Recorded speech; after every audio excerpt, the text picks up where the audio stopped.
ಹವಾ ಮಾಡಲು ಹೋಗಿ ಜೈಲು ಪಾಲಾದ ರೌಡಿ ಶೀಟರ್. ಸೋಷಿಯಲ್ ಮೀಡಿಯಾದಲ್ಲಿ ರೌಡಿ ಶೀಟರ್ ಬಿಲ್ಡಪ್. ಹುಟ್ಟುಹಬ್ಬದ ದಿನವೇ ಸಹಚರರ ಜೊತೆಗೆ ಹಾವಳಿ. ಬೆಳಗಾವಿ ಜಿಲ್ಲೆ ಯರಗಟ್ಟಿಯ ರೌಡಿ ಶೀಟರ್ ಸುರೇಶ್. ಥಾರ್ ಬೈಕ್ನಲ್ಲಿ ವೀಲಿಂಗ್ ಮಾಡ್ತಿದ್ದ ಸುರೇಶ್ ಮತ್ತು ಗ್ಯಾಂಗ್. 4 ಸೀಟರ್ ಥಾರ್ನಲ್ಲಿ 10ಕ್ಕೂ ಹೆಚ್ಚು ಜನ ಹತ್ತಿ ಶೋ ಅಪ್. ವಿಡಿಯೋ ಗಮನಿಸಿ ರೌಡಿ ಶೀಟರ್ ಸೇರಿ 7 ಜನರ ಬಂಧನ. ಥಾರ್ ಸೇರಿ ಮಹೇಂದ್ರ, ಬುಲೆರೋ ಬೈಕ್ಗಳು ವಶಕ್ಕೆ ಪಡೆದಿದ್ದಾರೆ. ಅವಾಚ್ಯ ಶಬ್ದಗಳಿಂದ ನಿಂದನೆ, ವೀಲಿಂಗ್ ಮಾಡಿದ್ರೆ ಎಚ್ಚರ. ಯುವಕರಿಗೆ ಎಚ್ಚರಿಕೆ ಕೊಟ್ಟ ಬೆಳಗಾವಿ ಜಿಲ್ಲಾ ಪೊಲೀಸರು.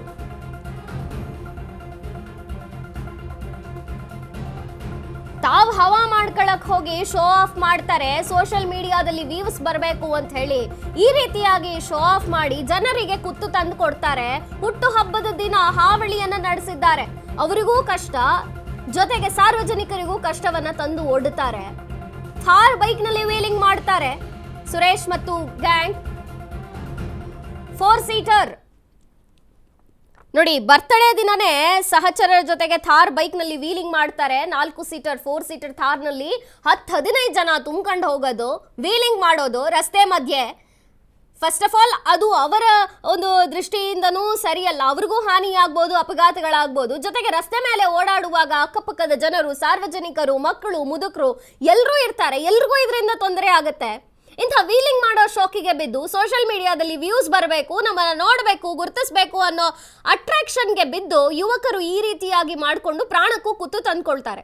ಈಗ ವಿಡಿಯೋ ಹಾಕ್ತಿದ್ದಂತೆಯೇ ಸೋಷಿಯಲ್ ಮೀಡಿಯಾದಲ್ಲಿ ವಿಡಿಯೋನ ಗಮನಿಸಿ ರೌಡಿ ಶೀಟರ್ ಸೇರಿ 7 ಜನರ ಮೇಲೆ ಆರೋಪಿಗಳನ್ನ ಬಂಧನ ಮಾಡಿದ್ದಾರೆ ಪೊಲೀಸರು. ಬೆಳಗಾವಿ ಜಿಲ್ಲಾ ಮುರುಗೋಡ ಠಾಣೆಯ ಪೊಲೀಸರಿಂದ ಆರೋಪಿಗಳ ಬಂಧನವಾಗಿದೆ. ಬೆಳಗಾವಿ ಜಿಲ್ಲೆಯ ಯರಗಟ್ಟಿ ಪಟ್ಟಣದ ರೌಡಿ ಶೀಟರ್ ಅಂತೆಲ್ಲ ಗುರುತಿಸಲಾಗಿದೆ. ಪ್ರತಿನಿಧಿ ಪ್ರಶಾಂತ್ ಅವರು ಸಂಪರ್ಕದಲ್ಲಿದ್ದಾರೆ ಹೆಚ್ಚಿನ ಮಾಹಿತಿಯನ್ನ ಕೊಡೋದಕ್ಕೆ. ಪ್ರಶಾಂತ್, ಈಗ ಇಂಥ ಯುವಕರು ಇಂಥ ಪುಂಡಾಟ ಹುಚ್ಚಾಟವನ್ನ ಮೆರೀತಾನೆ ಇರ್ತಾರೆ. ಬರೀ ಸೋಷಿಯಲ್ ಮೀಡಿಯಾದಲ್ಲಿ ವ್ಯೂಸ್ ಬರಬೇಕು, ಜನ ನಮ್ಮನ್ನು ನೋಡಬೇಕು ಅನ್ನೋ ಕಾರಣದಿಂದ ವೀಲಿಂಗ್ ಮಾಡೋದು, ತಮಗೂ ಅಪಘಾತ ಮಾಡ್ಕೋತಾರೆ. ಜೊತೆಗೆ ಸಾರ್ವಜನಿಕರ ವಲಯದಲ್ಲೂ ಕೂಡ ಒಂದಷ್ಟು ಅಪಘಾತಗಳನ್ನ, ತೊಂದರೆಗಳನ್ನ ಮಾಡಿರ್ತಾರೆ. ಈ ವಿಚಾರದ ಬಗ್ಗೆ ಏನಿದೆ ಹೆಚ್ಚಿನ ಮಾಹಿತಿ?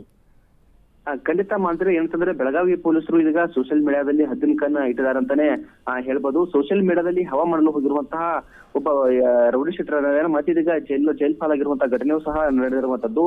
ಬೆಳಗಾವಿಯ ಮುರುಗೋಡ್ ಪೊಲೀಸ್ ಠಾಣಾ ವ್ಯಾಪ್ತಿಯಲ್ಲಿ ಈ ಒಂದು ಘಟನೆ ಸಂಭವಿಸಿರುವಂತದ್ದು. ರೌಡಿ ಶೀಟರ್ ಸೇರಿ ಒಟ್ಟು 7 ಜನರ ಇಲ್ಲಿ ಆರೋಪಿಗಳು ಸಹ ಬಂಧನ ಆಗಿರುವಂತದ್ದು. ಬರ್ತಡೇ ದಿನ ಸಹಚರ ಜೊತೆ ಆಯ್ತಂದ್ರೆ ಕಾರ್ ಮತ್ತು ಬೈಕ್ ನಲ್ಲಿ ಫೀಲಿಂಗ್ ಸಹ ಮಾಡಿದ್ರು. ಇದ್ರ ಬಳಿಕ ಇದಕ್ಕೆ ಸಂಬಂಧಪಟ್ಟಂತೆ ಇದಕ್ಕೆ ತಕ್ಕಂತೆ ಒಂದು ಸೋಷಿಯಲ್ ಮೀಡಿಯಾದಲ್ಲಿ ಹಾಡನ್ನ ಮತ್ತು ಮ್ಯೂಸಿಕ್ ಗಳನ್ನ ಹಾಕಿ ಇದಕ್ಕೆ ಸಂಬಂಧಪಟ್ಟಂತೆ ಸೋಷಿಯಲ್ ಮೀಡಿಯಾದಲ್ಲಿ ಆ ವಿಡಿಯೋವನ್ನು ಸಹ ಪೋಸ್ಟ್ ಮಾಡಿದ್ರು. ಈ ಪೋಸ್ಟ್ ಅನ್ನ ಗಮನಿಸಿರುವಂತಹ ಬೆಳಗಾವಿಯ ಮುರುಗೋಡ್ ಪೊಲೀಸರು 7 ಜನ ಆರೋಪಿಗಳನ್ನ ಸಹ ಬಂಧಿಸಿರುವಂತದ್ದು. ಅದರಲ್ಲಿ ಪ್ರಮುಖವಾಗಿ ರೌಡಿ ಶೀಟರ್ ಸುರೇಶ್ ಭಜಂತ್ರಿ, ಜಗದೀಶ್ ಭಜಂತ್ರಿ, ಮಂಜುನಾಥ್ ನಡುವಿನಮನಿ, ವಿನಾಯಕ್ ಚಿಕ್ಕಲ್ದಿನಿ, ಗಿರೀಶ್ ಆಳಜ, ವಿನಾಯಕ್ ಪುಲಿ, ರವಿ ದಾವಪ್ಪನವರು ಇಲ್ಲಿ ಬಂಧನ ಸಹ ಆಗಿರುವಂತದ್ದು. ಬಂಧನ ಮಾಡೋದಷ್ಟಲ್ಲದೆ ಅಲ್ಲಿ ಫೀಲಿಂಗ್ ಬಯಸಿರುವಂತಹ ತಾರ್ ಆಗಿರ್ಬೋದು, ಮಹೇಂದ್ರ, ಬುಲೆರೋ ಬೈಕ್ ಗಳನ್ನ ಸಹ ಇಲ್ಲಿ ಬೆಳಗಾವಿಯ ಪೊಲೀಸರು ಇಲ್ಲಿ ಜಪ್ತಿಯನ್ನು ಸಹ ಮಾಡಿಕೊಂಡಿರುವಂತದ್ದು. ಇದರ ಮೂಲಕ ಇದಕ್ಕೆ ಸಂಬಂಧಪಟ್ಟಂತೆ ಬೆಳಗಾವಿಯ SP ಕೆ ರಾಮರಾಜನ್ ಗೋಷ್ಠಿಯನ್ನ ಸಹ ನಡೆಸಿ ಇದಕ್ಕೆ ಸಂಬಂಧಪಟ್ಟಂತೆ ಮಾಹಿತಿಯನ್ನು ಸಹ ಇಲ್ಲಿ ನೀಡಿರುವಂತದ್ದು. ಇನ್ ಮುಂದಾದರೂ ಯಾರು ಸಹ ಸೋಷಿಯಲ್ ಮೀಡಿಯಾದಲ್ಲಿ ಸಮಾಜ ಶಾಂತಿ ಮತ್ತು ಸುವ್ಯವಸ್ಥೆ ಕಾಪಾಡುವ ಧಕ್ಕೆ ಆಗುವಂತ ಯಾವ್ದಾದ್ರು ಒಂದು ವಿಡಿಯೋಗಳಾಗಲಿ, ಅದಕ್ಕೆ ಸಂಬಂಧಪಟ್ಟಂತೆ ಯಾವುದೇ ರೀತಿಯಾಗಿ ಅಶ್ಲೀಲ ಪದಗಳನ್ನ ಯೂಸ್ ಮಾಡಿ ವಿಡಿಯೋಗಳನ್ನ ಸಹ ಹರಿಬಿಡದು ಮಾಡಿದರೆ ಕಾನೂನು ರೀತಿಯಲ್ಲಿ ಕ್ರಮ ಕೈಗೊಳ್ಳಲಾಗುತ್ತದೆ ಅಂತ ಹೇಳಿ ಸೋಷಿಯಲ್ ಮೀಡಿಯಾದಲ್ಲಿ ಏನು ಒಂದು ಬೇಕಾಬಿಟ್ಟಿಯಾಗಿ ಮತ್ತು ನಾವು ರೌಡಿ ತರ ಏನು ಇಲ್ಲಿ ಬಿಹೇವಿಯರ್ ಅಂತ ಹೋಗ್ತಾ ಇದ್ದಾರೆ, ಅವ್ರಿಗೆ ಬಿಸಿ ಮುಟ್ಟಿಸಲು ಬೆಳಗಾವಿ ಪೊಲೀಸರು ಕೆ ರಾಮರಾಜನ್ ಏನಂತಾರೆ ಇಲ್ಲಿ ಪರವನ್ನು ಸಹ ತೊಟ್ಟುವಂತದ್ದು. ಯಾರಾದ್ರೂ ಈ ರೀತಿ ಘಟನೆ ನಡೆದ್ರೆ ಅವ್ರ ಮೇಲೂ ಸಹ ಕ್ರಮ ಆಗುತ್ತೆ ಅಂತ ಹೇಳಿ ಈಗ ಸೋಷಿಯಲ್ ಮೀಡಿಯಾ ಬಳಕೆ ಮಾಡುವಂತರಿಗೆ ಈಗ ಖಡಕ್ ಎಚ್ಚರಿಕೆಯನ್ನು ಸಹ ಇಲ್ಲಿ ನೀಡಿರುವಂತದ್ದು ಮಾದ್ರಿ. ಓಕೆ ಪ್ರಶಾಂತ್, ಥ್ಯಾಂಕ್ ಯು ನಿಮ್ಮೆಲ್ಲ ಮಾಹಿತಿಗಾಗಿ.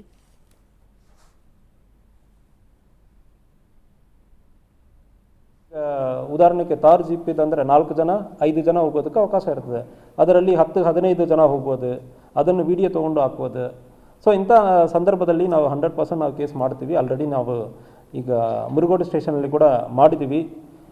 ಮತ್ತು ಯಾವುದೇ ರೀತಿಯಲ್ಲಿ ಅವಾಚ್ಯ ಶಬ್ದಗಳಿಂದ, ಅಶ್ಲೀಲ ರೀತಿಯಲ್ಲಿ ಹೆಣ್ಮಕ್ಳಿರಲಿ ಹುಡುಗರಿರಲಿ ಕೆಟ್ಟ ಶಬ್ದದಿಂದ, ತುಂಬ ಕೆಟ್ಟ ಶಬ್ದದಿಂದ ಬೈಯೋದು, ಅದಲ್ಲದೆ ಬೇರೆ ಬೇರೆ ರೀತಿಯಲ್ಲಿ ರೀಲ್ಸ್ ಮಾಡಿ ಹೆಣ್ಮಕ್ಳು ಯಾರು ಬಿಡ್ತಾರಂದನೂ ಕೂಡ ಅದು ಕೂಡ ಕಾನೂನು ರೀತಿಯಲ್ಲಿ ಕ್ರಮ ಕೈಗೊಳ್ತೀವಿ.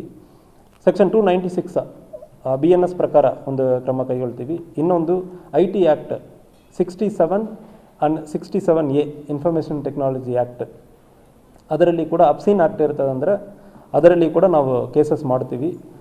ದಯವಿಟ್ಟು ನೀವು ಸೋಷಿಯಲ್ ಮೀಡಿಯಾನಲ್ಲಿ ಯಾವುದೇ ನಮಗೆ ಜವಾಬ್ದಾರಿ ಇಲ್ಲ ಅಂದರೆ ಅಂದ್ಕೊಳ್ಳೋದು ಬೇಡ. ಸೋಷಿಯಲ್ ಮೀಡಿಯಾನಲ್ಲಿ ಈ ರೌಡಿಸಮ್ ಬಗ್ಗೆ ಪ್ರಮೋಟ್ ಮಾಡೋದು ಮತ್ತು ಬೇರೆ ಬೇರೆ ಅಬ್ಸೀನ್ ಆ್ಯಕ್ಟ್ ನೋಡೋಕ್ಕೆ ಆಗಲ್ಲ ಅಂಥ ವೀಡಿಯೋಸ್ ಯಾವುದೇ ನೀವು ಅಪ್ಲೋಡ್ ಮಾಡ್ತೆ ಅಂದರೆ ಕಾನೂನು ರೀತಿಯಲ್ಲಿ ಕ್ರಮ ಕೈಗೊಳ್ತೀವಿ. ಮತ್ತು ಫೋನನ್ನು ನಿಮ್ಮ ಯಾವುದೆಲ್ಲ ವಿಡಿಯೋ ತೊಗೊಂಡಿದ್ದೀರಿ ಎವಿಡೆನ್ಸ್ಗಾಗಿ ಅದು ಕೂಡ ನಾವು ಸೀಸ್ ಮಾಡ್ತೀವಿ. ಗಾಡಿಯಲ್ಲಿ ಈಗ ಉದಾಹರಣೆಗೆ ತಾರ್ ಜೀಪ್ ಇದಂದರೆ 4 ಜನ 5 ಜನ ಹೋಗೋದಕ್ಕೆ ಅವಕಾಶ ಇರ್ತದೆ. ಅದರಲ್ಲಿ 10-15 ಜನ ಹೋಗ್ಬೋದು, ಅದನ್ನು ವಿಡಿಯೋ ತೊಗೊಂಡು ಹಾಕ್ಬೋದು. ಸೊ ಇಂಥ ಸಂದರ್ಭದಲ್ಲಿ ನಾವು 100% ನಾವು ಕೇಸ್ ಮಾಡ್ತೀವಿ. ಆಲ್ರೆಡಿ ನಾವು ಈಗ ಮುರುಗೋಡು ಸ್ಟೇಷನಲ್ಲಿ ಕೂಡ ಮಾಡಿದ್ದೀವಿ. ಮತ್ತು ಯಾವುದೇ ರೀತಿಯಲ್ಲಿ ಅವಾಚ್ಯ ಶಬ್ದಗಳಿಂದ, ಅಶ್ಲೀಲ ರೀತಿಯಲ್ಲಿ ಹೆಣ್ಮಕ್ಳಿರಲಿ ಹುಡುಗರಿರಲಿ ಕೆಟ್ಟ ಶಬ್ದದಿಂದ, ತುಂಬ ಕೆಟ್ಟ ಶಬ್ದದಿಂದ ಬೈಯೋದು, ಅದಲ್ಲದೆ ಬೇರೆ ಬೇರೆ ರೀತಿಯಲ್ಲಿ ರೀಲ್ಸ್ ಮಾಡಿ ಹೆಣ್ಮಕ್ಳು ಯಾರು ಬಿಡ್ತಾರಂದನೂ ಕೂಡ ಅದು ಕೂಡ ಕಾನೂನು ರೀತಿಯಲ್ಲಿ ಕ್ರಮ ಕೈಗೊಳ್ತೀವಿ.